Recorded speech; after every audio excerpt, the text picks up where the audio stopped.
Mr. Travis was preparing the kids for another day at Golden Charter Academy in Fresno, California. They're instilling the values of being golden in the students. In fact, they've turned golden into an acronym used for their morning recitations. Give respect. Give respect. Obligation. Obligation. Love learning. Love learning. Dedication. Dedication. Elevate. Elevate. Never quit. Never quit. Be golden. Be golden. Be golden. Be golden. Be golden. Be golden. Easy. Golden is also the last name of one of the founders. I feel like if people follow these golden rules, not only will it allow them to be successful, but it will allow them to truly live a life in purpose, that's for sure. Robert Golden also holds the title of school president and CEO. Oh, and he's a former Arizona Wildcat football safety who played several years for the Pittsburgh Steelers. I began to lose my passion for football, and I'm like, well, if this isn't what I'm supposed to do, what am I supposed to do? I had this epiphany that my life meant more than just being an athlete. Of all the paths Robert Golden could have taken, why did he choose to start a school?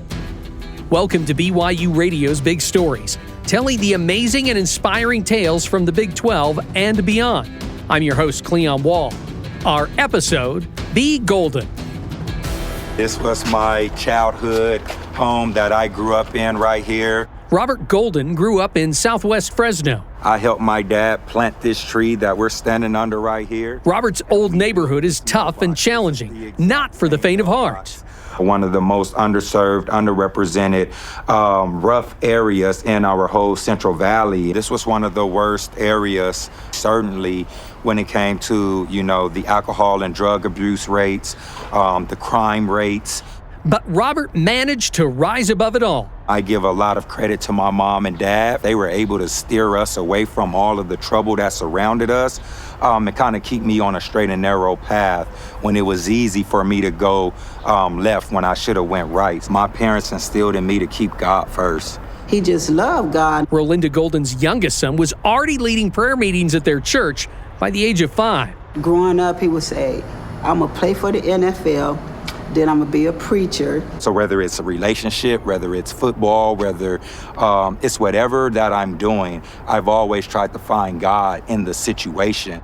Robert's foundational education in football began right outside of his front door. We played football in the streets. We did everything right here on these streets.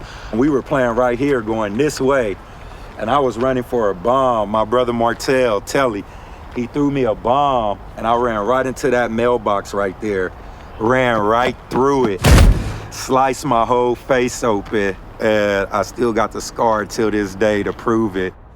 Well, the thing that we used to do for fun was we used to walk up and down this street, and whenever a dog saw us, it just started chasing us. And that's how I got my NFL speed, due to me running full speed up and down this street growing up. Well, Rob was in high school.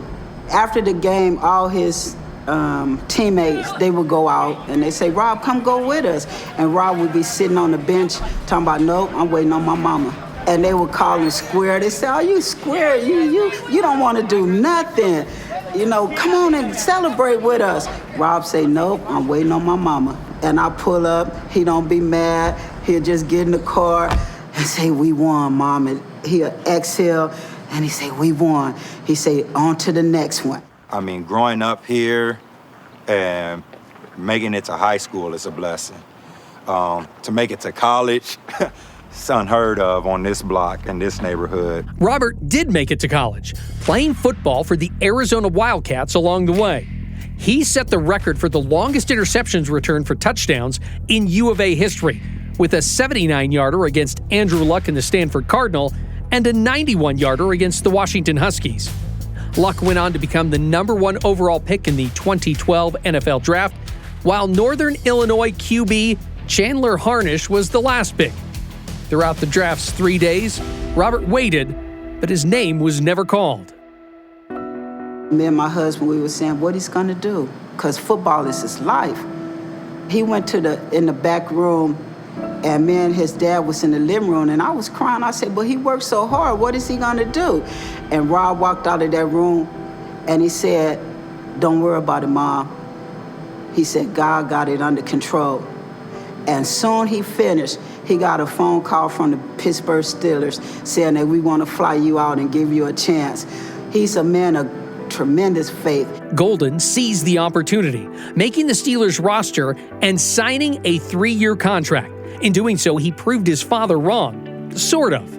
I used to always say, I'm going to make it to the NFL. And he's like, you're not making it to the NFL, and I'm like, no, I'm going pro. And he used to always try to do this like reverse psychology on me. And I remember when I made it to the NFL, I was like, I told you, Dad, I was going to make it. And he was just so proud. After every game, he would call his dad because his dad was just he loved football. So he would always watch Rob, and he'll sit by his phone and just wait for Rob to call. So Rob would call and they just talked, they laughed. His dad gave him pointers and Rob said, man, I know what I'm doing. I made it to the NFL. So they were always joking. After his rookie season, Robert returned to Fresno, where he met his future wife, Lechet. It was really God who brought us together. We didn't meet at a club. We didn't meet through mutual friends or family. We met at a gas station just randomly one day. Years later, after we talked about this to his mom was like, he came home after the gas station and he said he found his wife. The two eventually married in 2016, the same year Robert signed his 3rd contract with the Steelers. Life was truly golden for the golden boy from Fresno. I had just got married. My wife was pregnant. We were expecting my first son, and we had just bought a house out in Scottsdale, Arizona. One summer day, Robert was working out in the extreme heat, and his mobile phone stopped working. After it cooled down, and I would turn my phone on, had a bunch of missed calls, and called my mom, like, what's going on? She didn't even answer the phone. She gave it to her sister, and my auntie told me that my dad passed away, and I'm like, what? I just saw him. Like, last week, he was just out here barbecuing with us. It was kind of rough for Rob because he wasn't there for his dad. He wasn't there for me. He's like, I'm gonna keep going. I can't sit around. I can't sit around and grieve and cry. I gotta keep going. And I believe it was a week later after the funeral, he went to training camp and got right back into it. We brought Mama Golden out there to Pittsburgh with us, and we all just held on to each other and encouraged each other and kept it going. I think Coach Dohlin was very supportive and really there for Robert. Welcomed him with open arms and love. They didn't treat him any different, but they loved on him like they do in the locker room. They really made him feel at home and loved. Reality really set in where I realized that, man, things can change in an instant. So my perspective on life really started to change at that time. Golden was Pittsburgh's starting safety for most of the 2016 season, but eventually lost his starting job to a rookie. After the 2017 campaign, he was released by the Steelers. Coach Tom was like, hey, I'm sorry, we got to go in a different direction, all that stuff. And we were in our bedroom, and I just started crying. I just broke down crying. And he's like, Shay, it's okay. It's good. God got us. We're good. Why are you crying? Less than a month later, Robert signed a contract with the Kansas City Chiefs. It was very different. It was different than how he was in Pittsburgh. And I could tell that he was missing us as well. I feel like he was missing home. He was flying back home every weekend. So he would call Shay, this don't feel right. This don't feel right. When I lost my dad, it was like I didn't have anything else to prove. My dad was my motivator. He was the person that really challenged me to go out there and not only give it my all, but to prove him wrong. So it was at that time where I sent Andy Reid, the head coach, a text message and asked him to release me from my contract. I was done playing football, and he asked me, was I all right? Or, what's going on? This is a Super Bowl team. And I'm just like, God got a bigger purpose on my life than just being an athlete. And after several weeks, they decided to release me and grant me my release. Then I think he went to Dallas and Miami. And pretty soon he was just like, Shay, Football's not for me. I find that very interesting on just how God works, because in order for you to get elevated, sometimes you got to get separated. So I was able to get separated from my comfort zone and get into a position where it was just me and God, where we had these conversations on a daily. And I did a lot of meditation just to try to figure out, you know, what my calling for this life was. That's when Robert recalled a previous conversation he had with his mentor, C.J. Wheezy Jones. I said, "Hey, Rob, what you doing?" He was like, "We got a big football game Sunday." He said, what's going on? I said, "I'm finna open up my school. I need you to be the CEO." And he was like, "Man, I ain't running on school. I got a game Sunday." And at that time, I was like, dude, I'm an NFL player. I don't know nothing about education. Why would I even think about opening a school? When I retired and I was at home meditating, he was like, you know, it's time for you to open up that school that we talked about. I remember it was one day during my meditation, God said that if you want this school to happen, you got to do it. And he said it so loud and clear to me. And at that time, I was a big video game guy. I played Madden for almost 13 hours out of the day. And I remember when the Lord spoke that to my spirit, I stopped playing video games that day. And I never looked back, and I said, I'm going to do this school. God spoke to him. God spoke to me. God equipped me to be that support system. And he was like, okay, so Weezy planted that seed. And Rob's like, Shay, I think I'm gonna work on my school. I think I'm gonna start a school. I think that's my purpose. Like, I think that's what I want to do. And I was like, all right, like, let's go. It's funny because when you're growing up in a community like this, all you know is all you see. So what you see on TV is NFL, entertainment, or you look around the corners and you see your neighborhood drug dealers. And it's just like, how can we inspire these kids to dream bigger than just being an NFL player or NBA player? And that's my aim, that's my mission. We lived in poverty. Like, we didn't have the nice shoes and the nice cars, our parents having the nice cars, the nice houses and stuff like that. Like, we didn't have the good education that some kids got across town. I feel like he really felt like he wanted to bring a private school education to the kids in his community so that they can get the proper needs, the proper necessities, the proper equipment to succeed in life. We want them to understand that you got to conduct yourself in a golden manner, not just to be taken serious, but to be an example for others in this life that needs that structure that may not have it in their home setting. So it's a little bit of love and it's a little bit of structure. And when you pull it together, that's the whole golden experience that you get at Golden Charter Academy. Golden Charter Academy is unique, it's special, and it's different. I am Liana Pellegrino, and I am our principal here at Golden Charter Academy. Here at GCA, we lead with science. The Fresno Chaffee Zoo is one of our founding partners. And what that founding partnership is essentially the zoo is another classroom for us. It's a unique partnership, and it's one I think that furthers the mission both of Golden Charter and the zoo in really interesting ways. I'm John Forrest Dohlin. I am the CEO and the zoo director here. What Golden Charter Academy is doing is using the zoo as a living laboratory, a living classroom. Kids are here every single day of the week.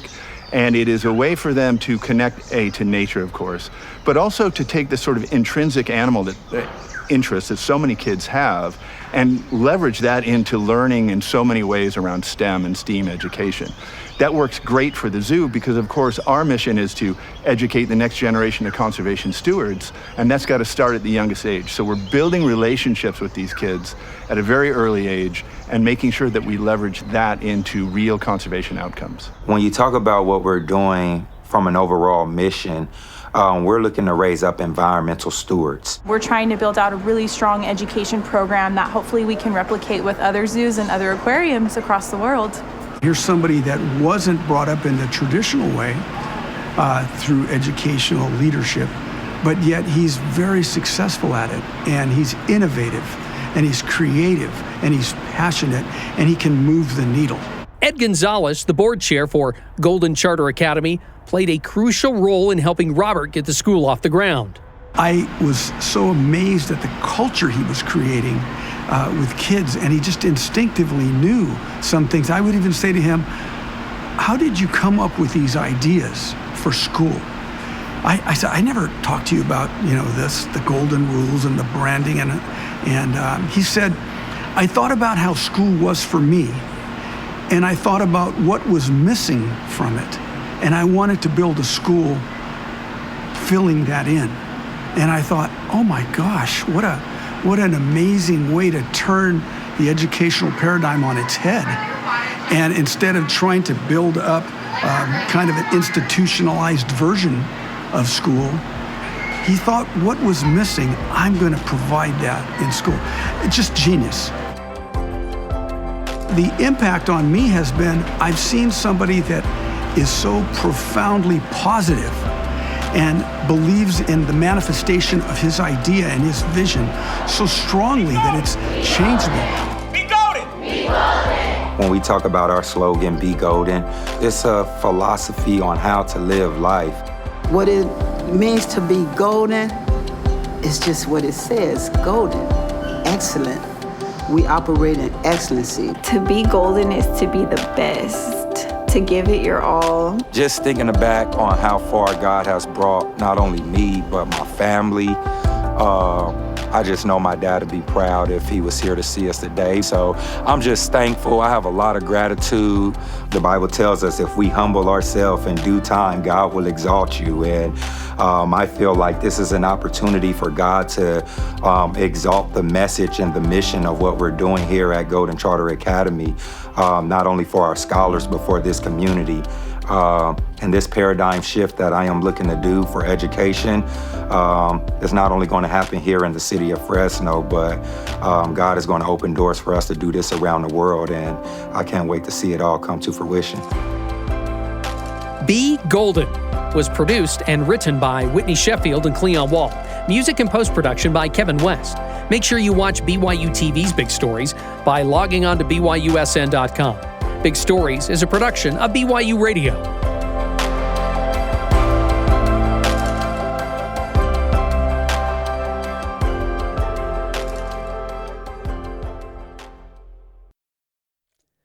Hey everyone, Cleon Wall here again. I'm inviting you to check out another BYU Radio podcast. It's called Deep Blue. It's where you get the true stories of BYU athletes and coaches from their own mouths. It's hosted by my colleague, Jason Shepard. Last season, they had great interviews on Deep Blue, including Cougar quarterback Gary Bohannon. He teared up quite a bit talking about his son and what it means for his boy to watch his dad play. Also, BYU swimmer Jordan Tiffany, who quit swimming due to mental health struggles. He talked about how he was able to get back in the pool again. More great conversations for season number 3. BYU running back Hinckley Rapati will talk about his tear-filled journey to BYU. Former BYU tight end Chad Lewis, he's going to reflect back on that special 1996 BYU football season. And BYU basketball players Richie Saunders and Fuseni Traore discuss their unique relationship. It started way before they got to BYU. Please subscribe and listen to Deep Blue with Jason Shepard wherever you get podcasts, or check it out on the BYU Radio app.